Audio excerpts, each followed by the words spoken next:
Então, aula de pré-molares aqui, eu não vou projetar minha tela inteira, porque eu confesso que eu gosto de poder mexer aqui nos slides, ainda justamente em função de umas linhas que a gente tem, justamente que é o que a Rita abordou bastante, né, a questão associada a vértices, né, tudo isso, então, as arestas, acho que vai ser legal para a gente poder interagir bem. Tá? Então, assim, pré-molares, justamente, a gente tem esse grupo, né, localizado aqui entre o canino e o grupo dos molares. Tá? É um dente, se a gente pensar na função, como função, né, a gente tem aqui incisivos para recorte, caninos de lacerar e molares para triturar. Então, assim, de certa forma, o pré-molar, de alguma forma, ele, durante um tempo, até na própria ortodontia, era muito comum, né, para abrir espaço no arco dental, a extração, por exemplo. Né? De certa forma, o pré-molar sempre foi tido quase como um dente meio que, não tem tanta função, né? Porque ele não é um molar para atritar tão bem, ele não é um canino, mas, assim, isso sabe-se também que gerou muito problema na ortodontia, tá? Então, em questão dos arcos faciais, tá? Mas, assim, pré-molar, por exemplo, é um dente que não existe na dentição decídua. Criança não tem pré-molar. O pré-molar, ele nasce justamente na posição dos molares decíduos. Tá? Então, a erupção dos pré-molares, ela se dá justamente aí nessa faixa, entre 10 a 12 anos. Quando uma criança, na verdade, ela já começa a ter erupção do molar permanente, primeiro molar permanente inferior, por exemplo, começa justamente ali entre 6, 7 anos, você já tem, né, a erupção dos molares permanentes. Mas os pré-molares, eles vão vir no lugar de onde são os molares descidos. Tá? Então, pré-molar não existe descido. Tudo bem? Então, tá bom. Então, é justamente isso, né, que a gente tem aí no 12º ano de vida da criança. A gente já tem, né, o primeiro molar, inclusive, né, em alguns aspectos, já até com o primeiro molar com a risogênese, que é o processo de crescimento radicular completo, por exemplo, do primeiro molar, né? E ainda não tem uma risogênese completa do segundo molar, em alguns casos nem tem o terceiro molar, mas é justamente nessa fase que ocorre essa transição aqui de molares descidos para os pré-molares. Tá legal? Deixa eu só ficar assim, acho que eu visualizo melhor aqui. Vamos falar algumas características comuns aos pré-molares, independente, né, de ser primeiro, segundo, de ser superior ou inferior. De certa forma, comum a todos eles. Né? Ele realmente se parece muito, quando a gente analisa ele pela face vestibular, com um canino. Tá? Se eu colocasse só essa imagem aqui para vocês, ou essa daqui, e eu perguntasse que dente é esse, vocês provavelmente, como vocês não tiveram pré-molar, facilmente vocês poderiam dizer, olha, é um canino. Né?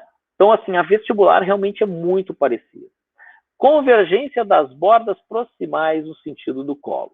Né? É justamente essas linhas que, quando a gente fala da questão da convergência. Então, assim, pessoal, todos os dentes, eles, de alguma forma, eles convergem em direção ao colo.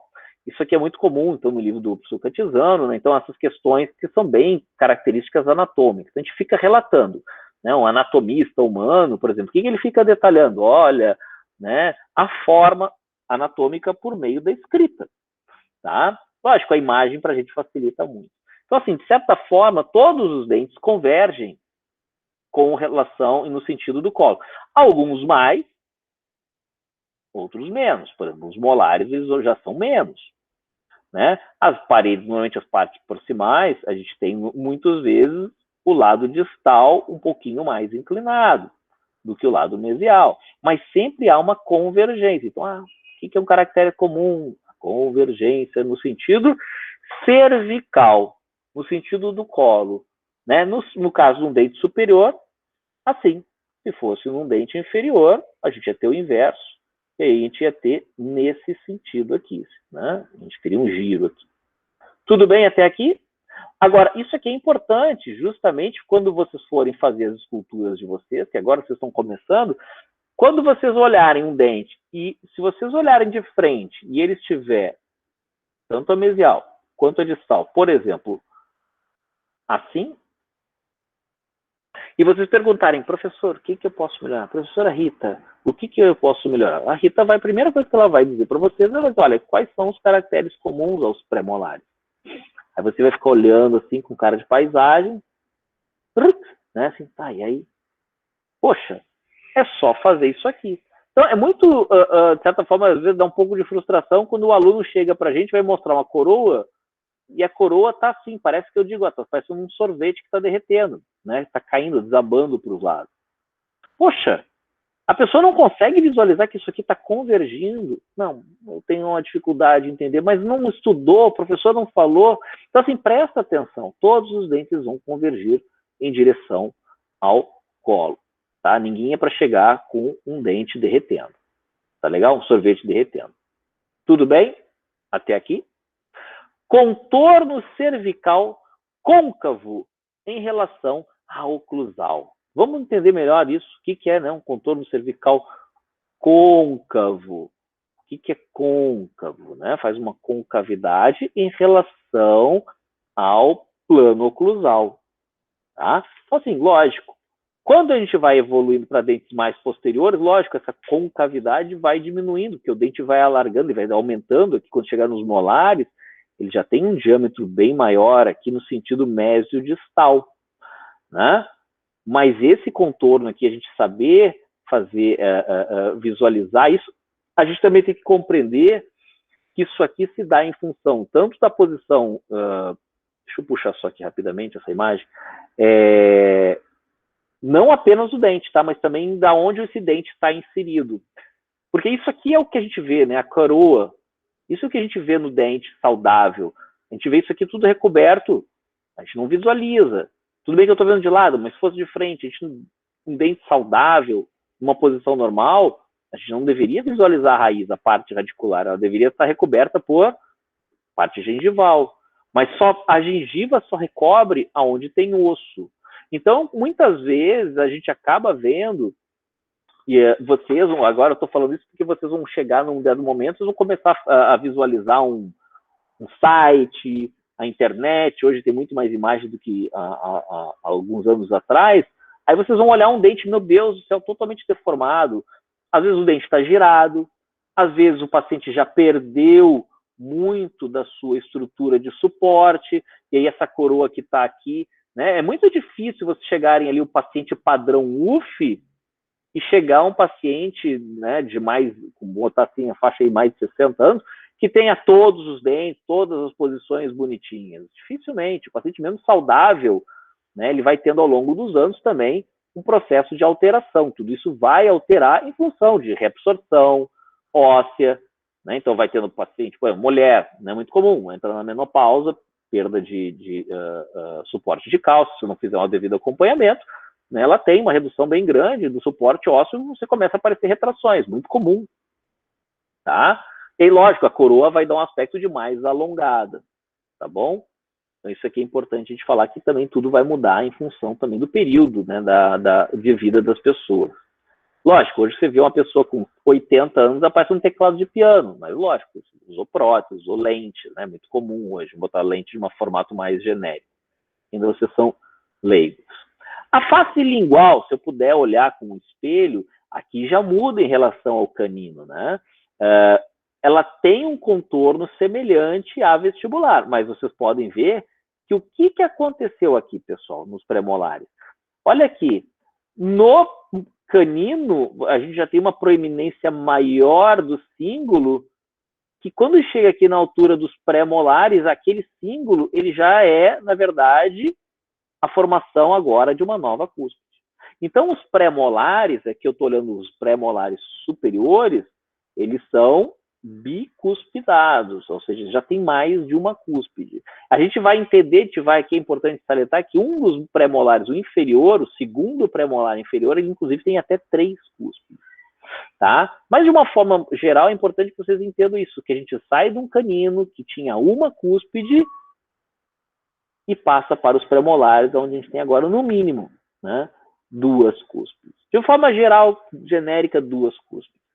Tá? O terceira cúspide surge de uma forma bem específica. A proximal já é diferente, né? Já difere em relação a um canino. Né? Já não sai mais aquele formato de lança, né? Quase que uma seta, quando a gente visualiza um canino, seja pela imagem, seja pelos desenhos que vocês já estão fazendo, seja pelas esculturas, que a gente tinha uma ponta, uma cúspide bem definida. Agora, com o surgimento de uma segunda cúspide, né, a gente já tem essa forma mais que a gente poderia chamar de mais quadrangular. Tá? Vamos lá. A cervical aqui na proximal é o inverso, né? A gente tem essa concavidade, está voltada para a raiz. Isso é muito... se encaixa perfeitamente com o contorno ósseo. Né? Quando a gente olha um paciente, por mais que isso aqui seja um manequim, a gente não vê que justamente, ó, veio a gengiva, desceu, desceu, desceu, subiu, subiu, subiu. Né? Ou seja, essa subida se dá em função do aporte ósseo que a gente tem aqui, que também é mais elevado nessa face proximal. Tá legal? Contorno oclusal em forma de V. Se eu estou olhando de proximal, resultante da inclinação das cristas oclusais das cúspides vestibular e lingual para o sulco principal. E convexo em todos os sentidos. Vamos trabalhar. O que é um contorno oclusal em forma de V? Se eu olhar pela proximal, é isso aqui, ó. Ou seja, é o resultado do encontro das 2 cúspides. Agora, vamos lá. Todo mundo pensando comigo. Eu tenho um paciente que tem... peraí. Ficou bem gritante aqui. Legal. E vou aumentar. Show de bola. Eu tenho, por exemplo, um paciente que ele é muito nervoso, muito ansioso, toma Coca-Cola, aperta os dentes, vai arranjando os dentes, e ao longo da sua vida, o que vocês acham que vai acontecendo com essa inclinação? Ela vai sendo alterada, porque a gente vai tendo uma perda de estrutura que muitas vezes vai fazer com que eu tenha as cúspides mais baixas, tá? Isso aqui é muito importante a gente analisar, por exemplo, quando eu vou chegar lá, vocês vão chegar lá na clínica, e aí vocês aprenderam que a anatomia e escultura tinha que fazer assim, né? É assim que tinha que fazer a inclinação. Legal, esse é o fisiológico, esse é o natural, né? Mas mesmo fisiologicamente, o paciente ao longo dos anos, ele vai ter uma perda. Aí chega lá o nosso pacientezinho ali, padrão UF, muitas vezes, que já desgastou muito, teve perdas dentais, e aí acaba jogando mais força em alguns dentes do que deveria, porque o plano oclusal, a oclusão dele não está equilibrada, e aquele desgaste é mais severo ainda. Mas você chegou lá, você viu que tem uma cárie e você vai restaurar. E aí você não viu que aquele dente ele estava com um padrão de desgaste mais ou menos assim. E ao invés de fazer a restauração obedecendo aquilo que o paciente te mostra, que o exame clínico deve te mostrar, você vai lá e diz, não, mas eu aprendi na anatomia e escultura que a minha restauração tem que ficar assim. O que vai acontecer quando você pedir para o paciente morder? Vai ficar alto. Tá? Então, assim, a anatomia a gente precisa considerar que é lógico, a gente ensina a vocês que o incisivo ele tem mamelos, que aqui nós temos as cúspides numa inclinação assim assado, só que, óbvio, isso pode ser modificado em função da ação do tempo. Tá? Quando chega lá na prótese total, dentadura, né, os dentes artificiais, eles não são inclinados assim, dessa forma. Eles têm uma alteração nas suas inclinações para justamente facilitar, né, o processo de oclusão, a mordida, para que você não fique mordendo em pontas e aí o paciente fica sapecando, saltando a prótese quando ele morde. Tudo isso é planejado, isso não é à toa. Né? Isso aí vem de muito estudo, a própria da questão da indústria. Né? Então, assim, a anatomia, a gente precisa compreender que há essas variações em função da aplicação clínica que eu estou fazendo. O que também não é para dizer o seguinte, ah, não, agora eu vou fazer uma anatomia aqui de qualquer forma. Esse dente aqui tem 2 curvas, então eu vou fazer 3. Não, também não é assim, tá? Convexo em todos os sentidos. Ou seja, quando eu olho esse dente, olha, ele é convexo, tanto se eu olhar pela palatina, quanto pela vestibular. Então não adianta mostrar assim, professor, como é que está esse meu dente? O que você acha? Antes de mostrar para nós, pare e pensa. Será que um dente, que a escultura está assim, tá legal? Não tá. Não tem uma convexidade. Então não adianta assim.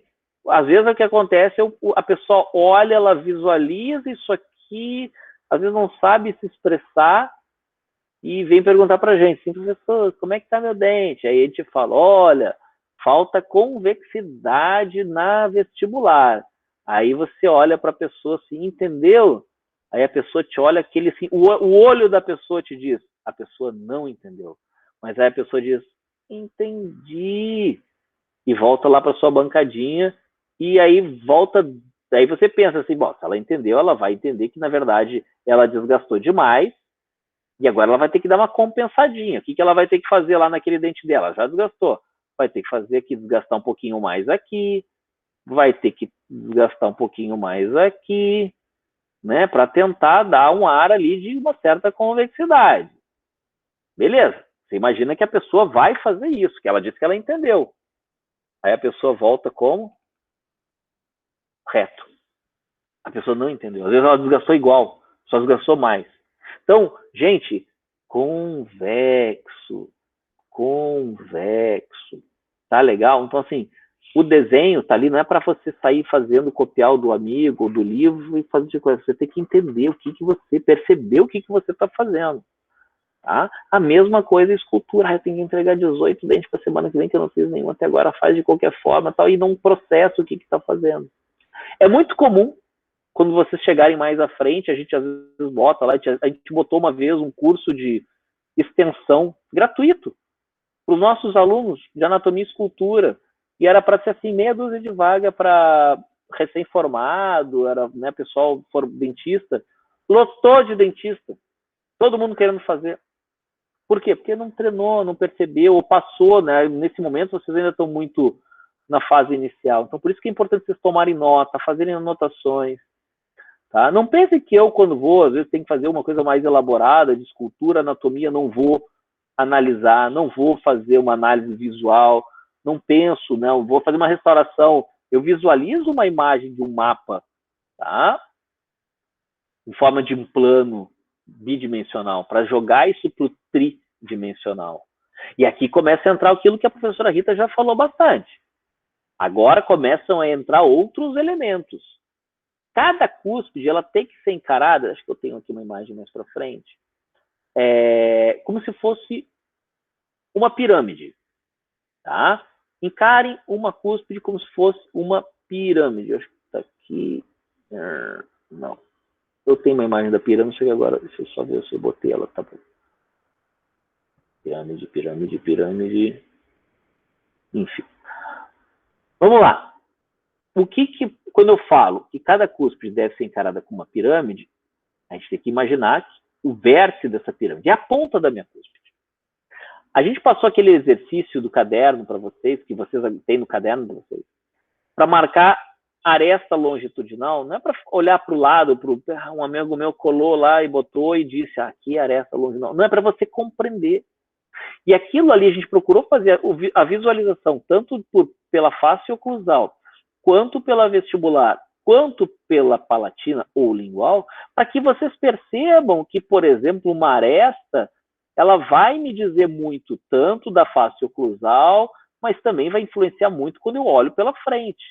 Então, assim, não existe uma escultura oclusal bonita se você não fez uma vestibular bonita.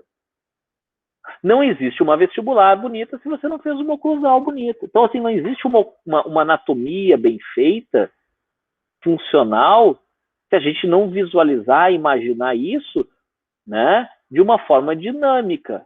Então, por exemplo, quando eu falo que uma aresta longitudinal, por exemplo, distal da cúspide vestibular do primeiro premolar superior do lado direito, vocês têm que entender que é isso aqui.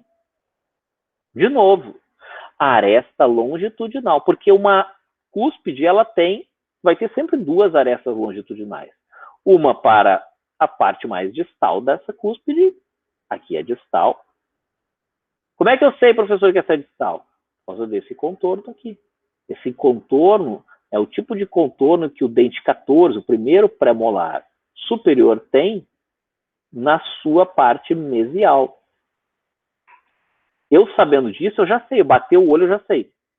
Essa é mesial. Estou olhando aqui esse dente. Vou imaginar lá o meu glorioso odontograma. Já sei que aqui é mesial.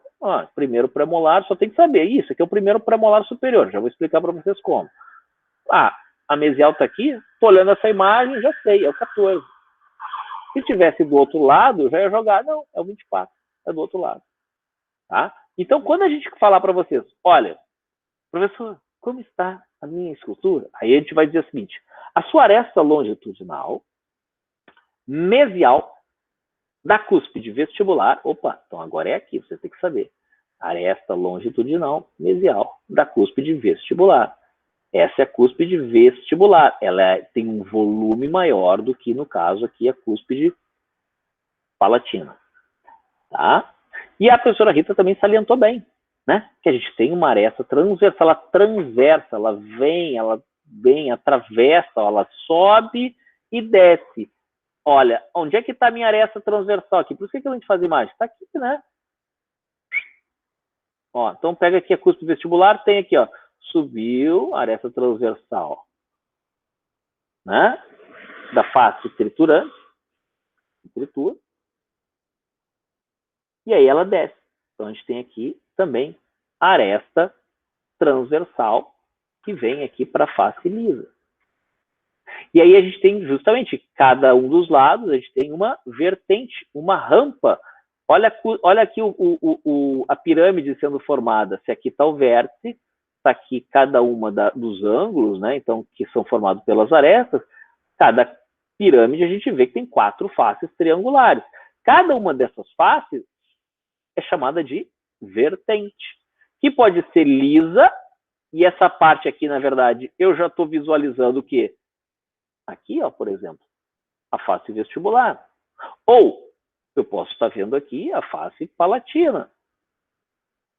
E as vertentes triturantes.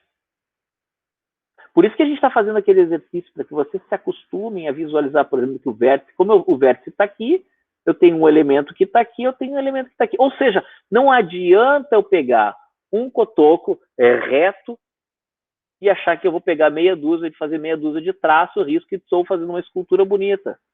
Não. Você pode dividir e fazer todo esse desenho bonitinho. Se ele não tiver as inclinações devidas, ele vai ser um dente que não estará fazendo a sua função. E muito provavelmente não estará nem bonito, né? Hoje, ainda mais que a estética é fundamental. Bom? Vamos ver aqui o oclusal. Então, quando a gente pega principalmente os pré-molares superiores, eles já têm uma forma mais de pentágono. Os pré-molares inferiores, eles já são mais arredondados, já são mais ovalados. Tá? A cúspide varia de acordo com o dente. Normalmente são 2 cúspides. De novo, só o segundo pré-molar inferior tem 3 cúspides. E o volume muda, né?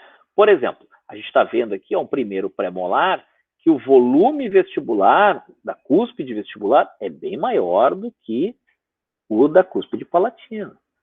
Já no segundo pré-molar superior, a gente já tem uma distribuição mais uniforme, mais uniforme, né? Você tem aqui uma cúspide vestibular com um volume muito mais semelhante à cúspide palatina do que, por exemplo, aqui no primeiro premolar. Tá? Aqui a gente já falou, né? A gente tem o que? Uma segunda cúspide, que é uma evolução do cíngulo nos caninos. Rebordos mesiais e distais unem as cúspides proximalmente Isso se dá o nome de crista marginal. Né? Então, a gente tem uma cúspide formada aqui, outra cúspide aqui, e aqui é como se fosse uma ponte, né? A crista marginal. Isso aqui, esse elemento, pessoal, ele é de fundamental importância na distribuição das forças de uma mordida. Porque o paciente, quando ele oclui, ele vem né? Ao longo do tempo. Se, por exemplo, antigamente fazia restauração em amálgama, que não tem união a um dente, aí você fazia a restauração e aí era colocado aqui um material metálico, por exemplo.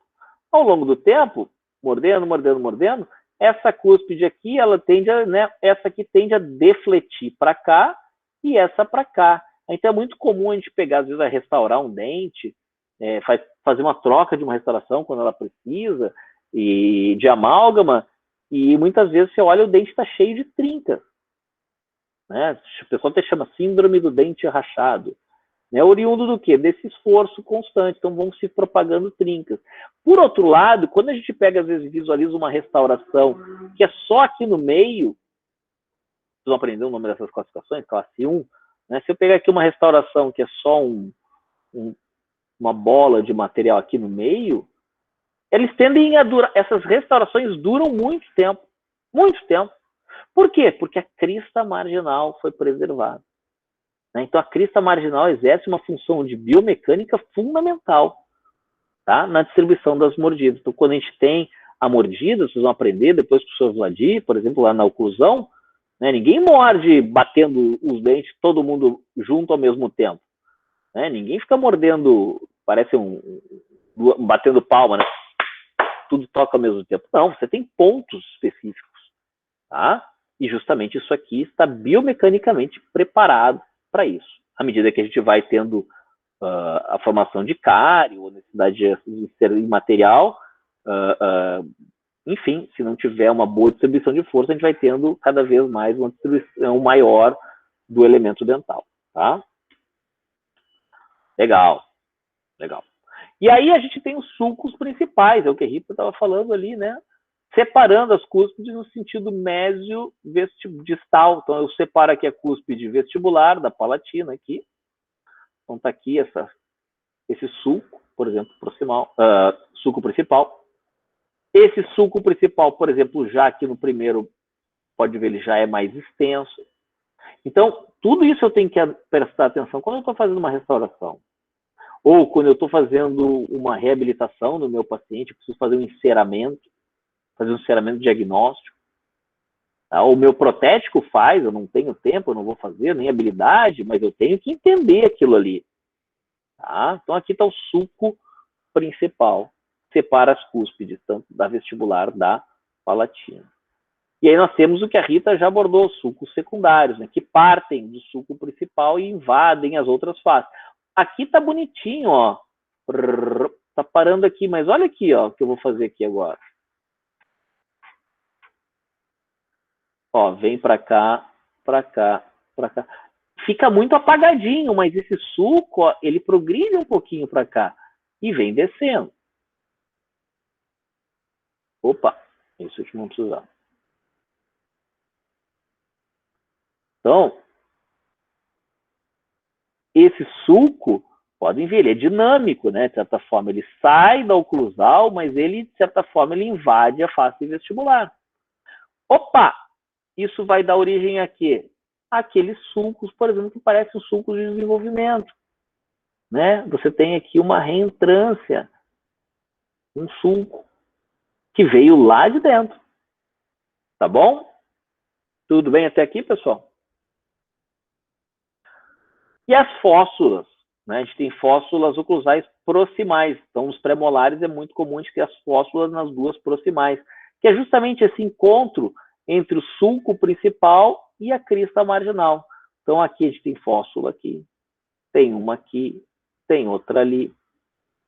Tá? Também muito comum, tipo de restauração chamado olho de cobra. Né? Olhava aqui, o paciente tinha 2 pontinhos. Tudo que era sulco, né, era muito comum estar, porque junta pigmento, Lógico, é muito comum, é mais provável que haja o processo de cárie nessa região, isso é óbvio. Por quê? Ninguém fica acumulando biofilme, placa, comida na ponta da cúspide. Eu falo, quando o sujeito tem uma cárie, e eu já vi isso, quando o sujeito consegue ter uma cárie na ponta de uma cúspide é porque é muito porco, pelo amor de Deus, né? Porque assim, não é uma área que foi feita para reter alimento, né? O comunista Larissa aqui querendo defender o paciente que não tem um antagonista, mas a ponta da cúspide, até a língua dá para limpar, né? Limpar com a língua, arrastando. Então, olha aqui. Agora, onde é que é mais comum de reter alimentos? São justamente nos sulcos. É por isso que é muito comum o processo de cárie, muitas vezes está associado aos sulcos. E justamente nas fóssulas, no caso o forame cego também, né, como são depressões mais profundas, do alimento entrar ali, e dependendo do tipo de escova que você tem, você nem conseguir limpar direito. Tá? Então, realmente são alguns acidentes anatômicos que favorecem aí o acúmulo de biofilme, de placa, e que acaba sendo associado muito comumente à prevalência de lesões de cárie. Tá bom? A mesma coisa é que a área interdental, né? Nos dentes anteriores, a gente tem só normalmente um pontinho, que tinha um ponto de contato. Quando já vai chegando nas áreas mais posteriores, já aumenta, já é uma área de contato. Então, se o paciente pode escovar tudo maravilhosamente bem, mas dependendo se ele não faz uma remoção mecânica da forma correta, né, do biofilme formado aqui nessa área, é muito comum também de ter a cárie sendo formada aqui. E aí vem aquilo. Uma cárie aqui, ela é muito mais, né, face proximal, ela é muito mais destrutiva do ponto de vista biomecânico do dente do que uma cárie na face oclusal. Porque não adianta, vai ter que remover uma crista marginal, fazer, né, adaptar, fazer essa reconstrução da crista marginal da forma correta, com o contato correto com o dente, né, o dente vizinho, não é fácil, não é tão fácil, tá? Então é importante você entender a anatomia até para quando for restabelecer o processo, o contato entre esses elementos. Então vamos falar aqui de diferença entre o primeiro e o segundo premolar superior. Normalmente não. A coroa do primeiro ela é maior. Lembra? Né? A boca está fechando aqui para trás. Então aqui o canino sentiu central, tal, caninão. Aí você vai diminuindo a altura dos dentes à medida que a gente vai indo para a distal. Tá? No primeiro, a gente tem vamos botar assim, essa crista cérvico-oclusal. Deixa eu desagrupar.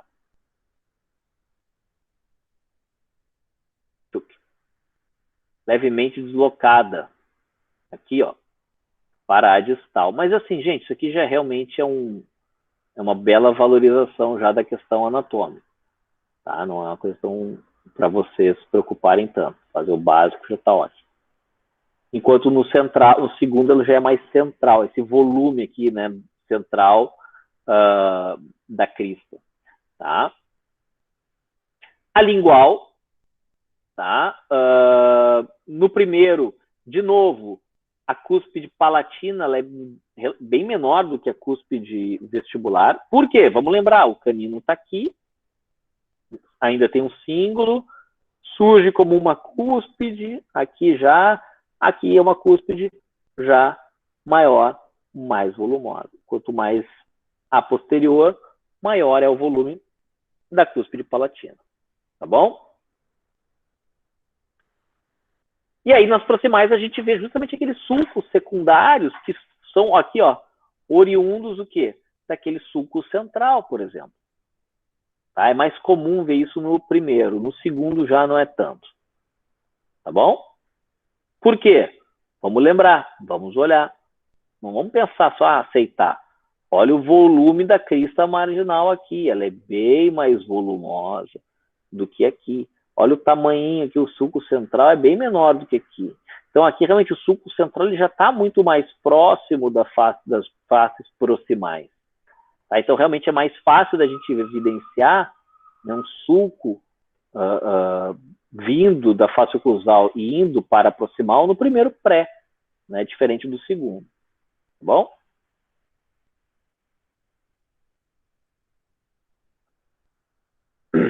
Oclusal.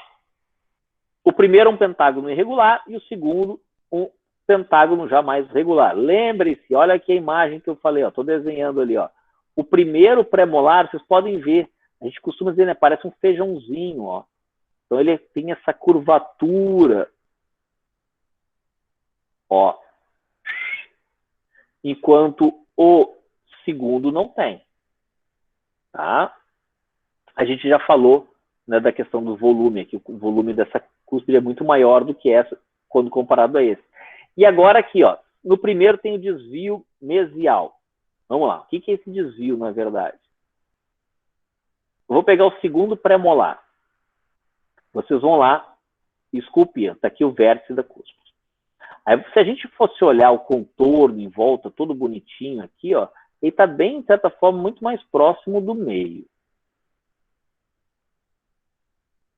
da cúspide. Vou pegar aqui uma linha.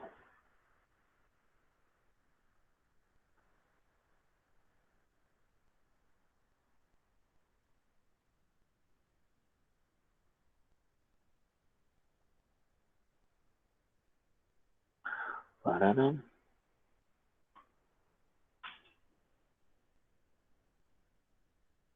Beleza. Agora eu vou pegar essa linha e vou jogar aqui para o lado, no meu vizinho. Tuft. Estão vendo que a ponta, o vértice da cúspide aqui, ele foi desviado para a mesial por causa desse contorno que tem aqui. Né? Agora, como é que eu vou fazer isso, professor? Justamente, o que a gente fala lá na hora de fazer a escultura em cera? A gente vai explicar para vocês. Olha, se eu quero que essa ponta aqui, ó, apareça mais deslocada para cá, o que eu devo fazer, por exemplo, aqui nesse dente? A mesma coisa, eu quero jogar para cá. Simples. É só eu tirar um pouco mais de cera nessa parede. Vai acontecer que ela vai ficar mais curva e vai jogar o vértice mais para a mesial. Tá? Só que isso não acontece no segundo pré. Acontece só no primeiro. Tudo bem, pessoal? E aqui começa a aparecer o primeiro dente com duas raízes, que é muito comum. Né? Quando o primeiro premolar superior ele já aparenta duas raízes, sendo justamente elas acompanhando uma a cúspide vestibular, outra a cúspide palatina. Tudo bem? Até aqui? Tudo tranquilo? Já o segundo não, já tem uma cúspide, uma raiz, né, unificada. Muitas vezes pode até ter dois canais, né, um palatino, um vestibular, mas eles se encontram. Tá legal? E os inferiores? O que eles têm de diferença? Lembra que eu falei, né? Eles são já mais redondinhos se comparados com os premolares superiores. Agora, fica bem evidente aqui um volume maior. Isso aqui é de manequim, tá? Mas é muito comum isso aqui a gente ver nos dentes naturais. Justamente essa cúspide, que é a cúspide disto-lingual do segundo premolar inferior. Assim como no molar, a gente vai falar, ele tem uma ponte de esmalte, no primeiro pré, também inferior, a gente vê essa imagem, ó. A gente vê como se fosse uma fusão entre a cúspide vestibular e a cúspide lingual. Parece que começaram a se derreter, se encontraram e congelaram.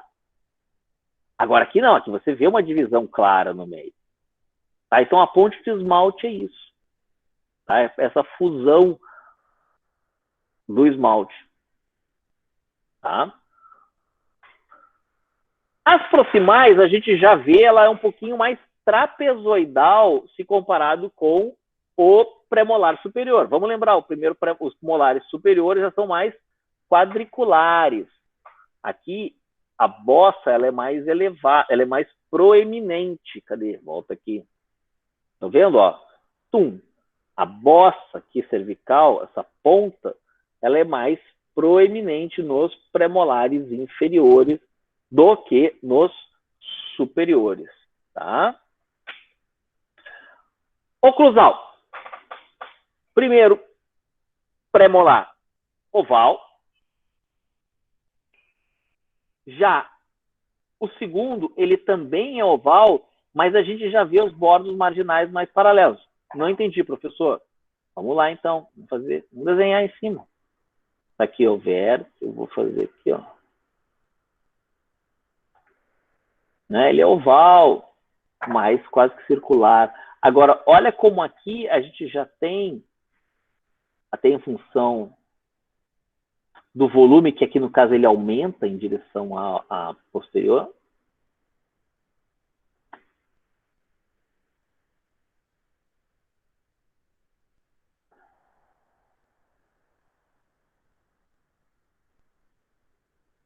Então é isso que está dizendo, ó. Os bordos marginais já são paralelos, já é um dente parece que mais alongado quando comparado com o primeiro. E aí a grande diferença. O primeiro tem duas cúspides, uma, duas. O segundo tem uma, duas e aqui uma terceira cúspide que surge na distal. Tá bom? Isso aqui não me interessa. Raízes. Os dois são monorradiculares. Os dois têm uma única raiz. Ou seja, qual é o único dente que tem um volume diferente de raiz, quantidade de raízes diferentes até agora? O primeiro pré superior, que pode apresentar duas. Tá? Agora vamos comparar superior versus inferior. Vamos lá, então. Nos superiores, o volume é decrescente, ou seja, começam com dente maior e depois diminui. Com o inferior é o contrário. Né? Especialmente se a gente olhar pelo oclusal aqui, ó, pode ver, ele é menor o primeiro do que o segundo. Tá bom? Os superiores são sempre uma, duas cúspides. Ah, tá aqui, ó, as pirâmides. No caso dos inferiores, pode ser duas ou três. Então, aqui, cúspide 1, cúspide 2, cúspide 3. Tá? Vestibular, aqui sim, ele é um dente mais alongado. Né? Os dentes superiores, como eu falei, parecem muito um caninos. Então, olha só, ele tem um predomínio do diâmetro cervico-oclusal sobre o mesiodistal. Ou seja, ele é um dente mais comprido do que largo. Já os inferiores, eles já não são tão, né, dentes tão compridos em relação ao superior. Já tem o tamanho, né, da linha aqui que a gente traça entre a cervical e a ponta da cúspide já é mais próxima, né, do que sai da distal para a mesial. Aqui não, você pode ver, ó, aqui tem uma linha que é uma linha muito maior. Nos inferiores a gente tem aquele volume, a bossa cervical, que não é tão comum, né, menos proeminente nos premolares superiores, certo? Nos superiores, normalmente a gente olha pela lingual, elas são lisas. Já nos inferiores, a gente tem essa invasão aqui que vem em razão dos sulcos secundários. Então, é muito mais comum a gente ter esse tipo de anatomia quando a gente observa um dente inferior. Tá? E agora, os superiores, quando eu olhar pela oclusal, eles assumem uma forma mais pentagonal do que os inferiores. Ó. 1, 2, 3, 4, 5. Já aqui é mais circular ou ovoide. Diâmetro vestíbulo lingual bem maior que o mesiodistal. De novo, aqui é mais bem distribuído. Sulco principal mais retilíneo. Já nos premolares inferiores, eles são mais curvos. Lembrando que aqui a gente tem a formação de uma ponte. Vamos mostrar isso um pouquinho mais, de forma mais atenta. Ó. Sulco principal retilíneo.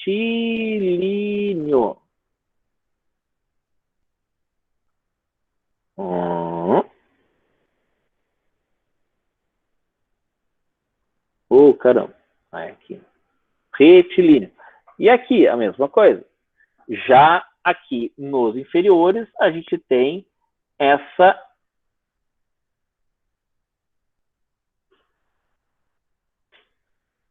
forma mais curva. Tá certo? Pessoal, e aí? Muita informação hoje, hein? Bastante.